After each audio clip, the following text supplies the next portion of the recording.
ভগবান শ্রীরামকে যে আমরা আরাধ্যে মানি, অনুসরণ করি, তার জীবন কাহিনী কি খুব সোজা ছিল? ভাবুন তো, রাজ্যাভিষেক হওয়ার আগে তাকে সাজানো সিংহাসন ছেড়ে শুধুমাত্র বচন রক্ষার্থে 14 বছরের জন্য বনবাসে যেতে হয়েছিল। রাজার পুত্রকে ভিক্ষুকের বেশে জঙ্গলে জঙ্গলে রাত কাটাতে হয়েছিল। এখানেই শেষ না, বিশেষ সবচেয়ে শক্তিশালী দানবের চোখ পড়েছিল তার স্ত্রীর উপর। ছলের মাধ্যমে হরণ করে নিয়ে যায় তাকে কয়েক হাজার মাইল দূরে অবস্থিত লঙ্কাপুরীতে।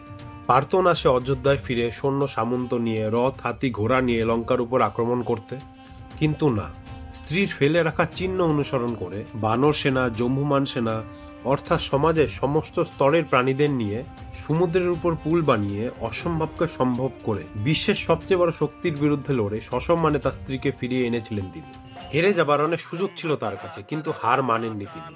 ঠিক এই কারণেই তো তাকে আমরা মর্যাদা পুরুষোত্তম রাজা রাম বলি আর তাকে অনুসরণ করি। জয় শ্রীরাম। రామ రామ రామ జయ రాజా రామ రామ రామ జయ సీతారామ